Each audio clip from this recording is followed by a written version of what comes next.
Hi, fourth graders. Good morning. We have our second week now of decimals.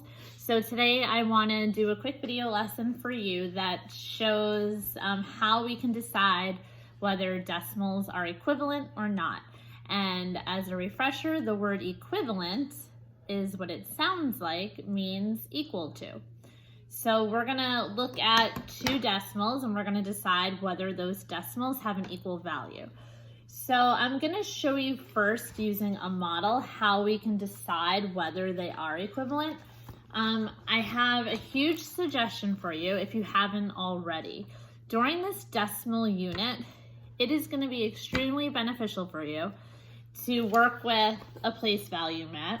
And I added an extra place value to today's lesson just so we can build numbers and compare them. But you can see just a quick mat that has a tens place, a ones place.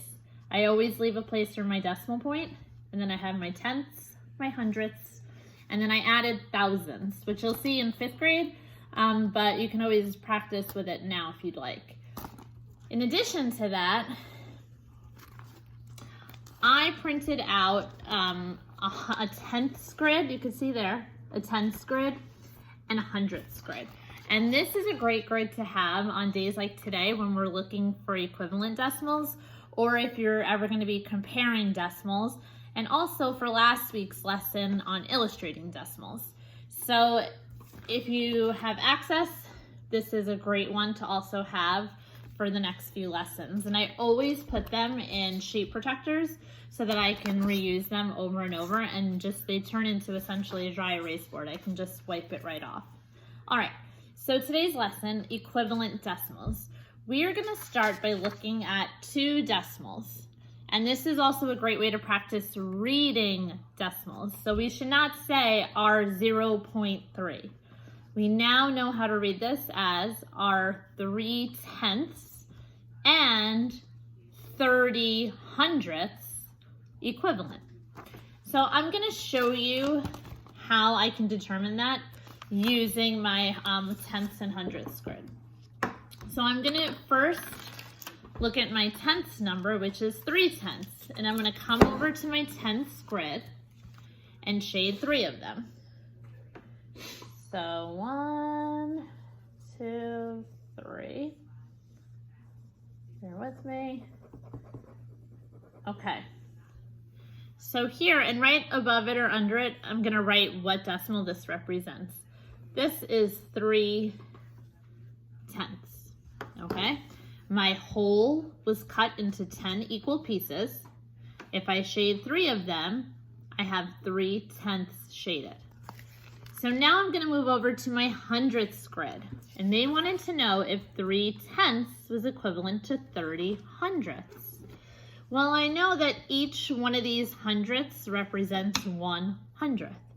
So if I shade this entire first row, that's a row of 10. So right now I have 10 hundredths shaded. If I do the next row, there's another 10 there. So that will give me 20 hundredths. And then if I do a third row, there's an extra 10 there, which will give me 30 hundredths. So I have represented 3/10 and 30 hundredths, and they're both drawn on what used to be a whole that got split into 10 parts and got split into 30 parts. And now looking at these two diagrams, I can tell that yes, the amount shaded in 3/10 is equivalent to the amount shaded in 30 hundredths. So I could then put here an equal sign. 3/10 is equivalent to 30 hundredths. Okay? Let me try another one. This next question wants to know, read that number, 60 hundredths and 6/10 equivalent. So I'm going to come over to my hundredths grid and I'm going to shade 60 of them. I know there's 10 hundredths in every row. So if I shade 6 rows, that would bring me to 60. 10 per row, 6 rows. You can use multiplication. So here I'm going to have, sorry, just filling this in, 60 hundredths. And I want to make sure I write that decimal on the top or below it. 60 hundredths. And they wanted to know if that was equivalent to that second decimal, which is 6/10. So each one of these longs represents 1/10. So I'm going to shade 6 of them to show 6/10. Let me just do this quickly here. 1, 2, 3, 4, 5, 6. Okay. So here I go. If I look closely at the mat, they look equivalent. And here I notice I have 1, 2, 3, 4 tenths of my whole left over. And over here, I have 10, 20, 30, 40 hundredths of my whole left over. So as a matter of fact, these do have an equal amount shaded. So 60 hundredths is equivalent to 6/10. All right, let's try another. It says, are 4/10 and 50 hundredths equivalent? So I'm going to come to my tenths grid, and I need to shade 4 of them to show 4/10. Okay. So I'm going to label this model or illustration as 4/10. And then I need to show 50 hundredths. So that's going to be 10, 20, 30, 40, 50, right?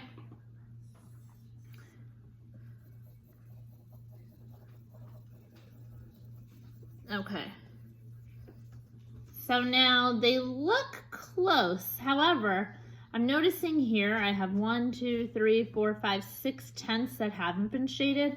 But over here, 1, 2, 3, 4, 5 rows of 10, which would be 50 hundredths, are not shaded.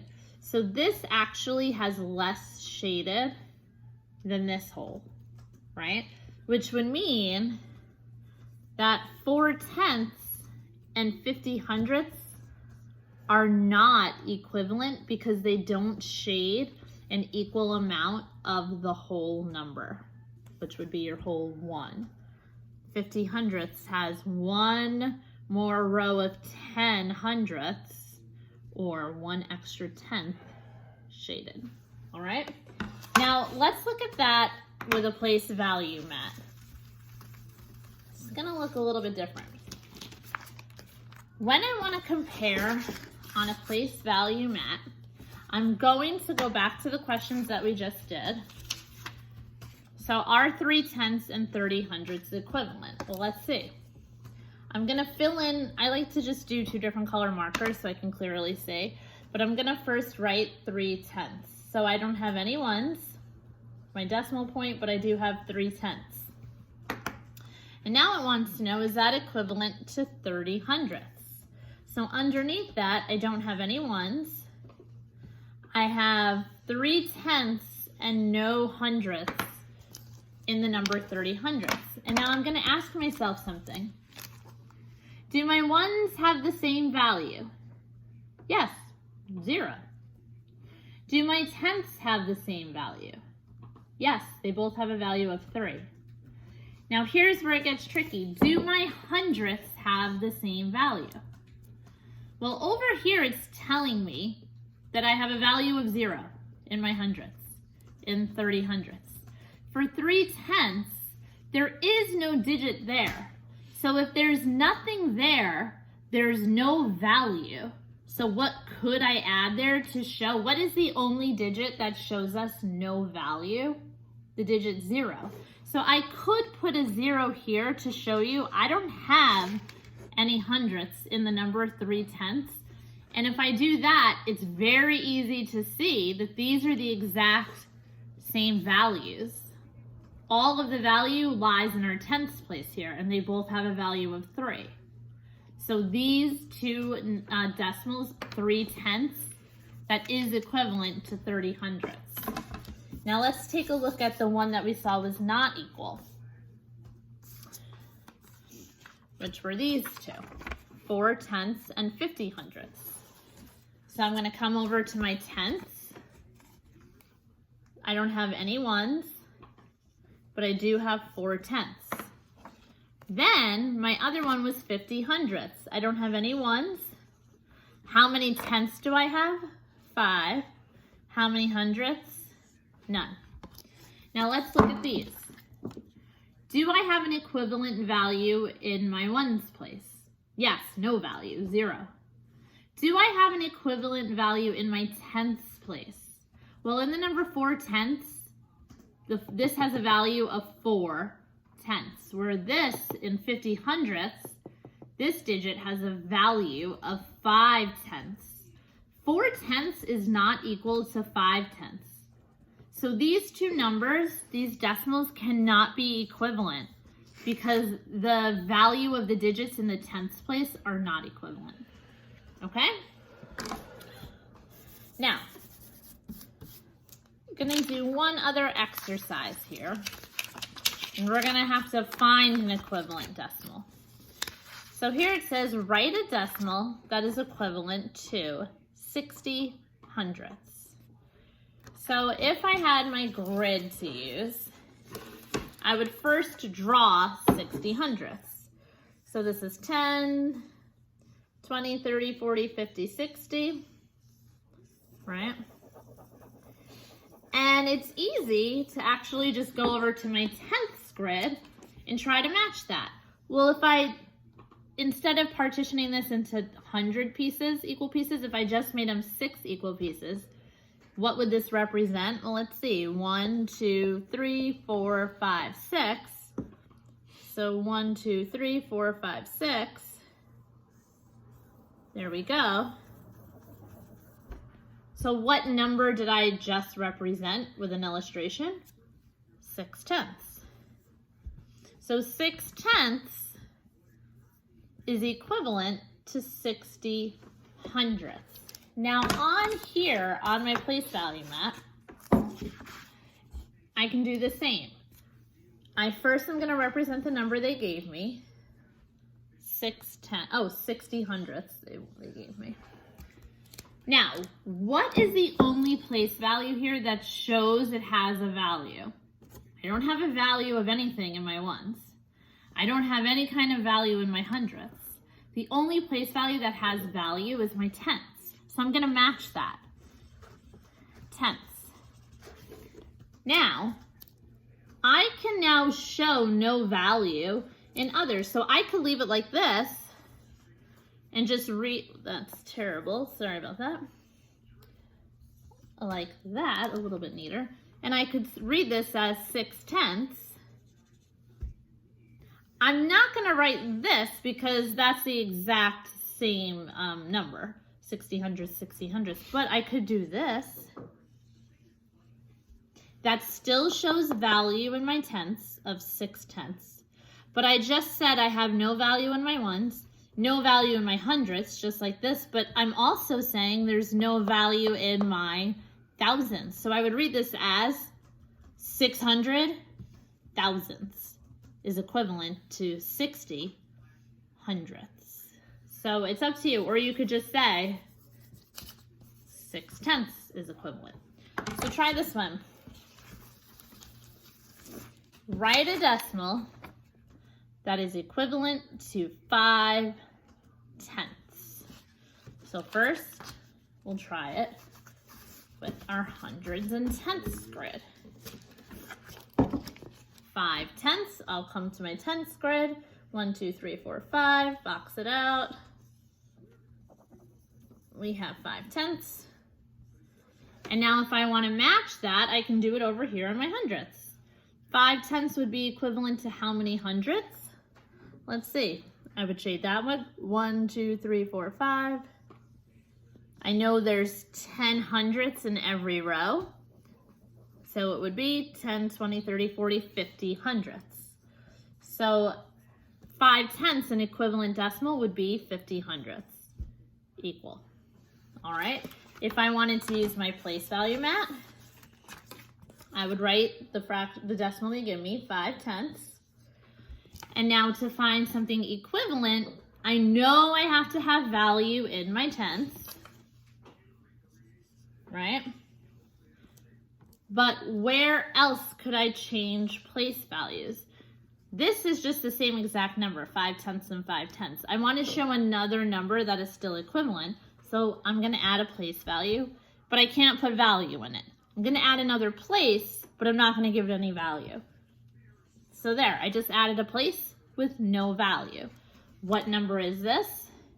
This is 5/10. This is 50 hundredths. So 5/10 is equivalent to 50 hundredths.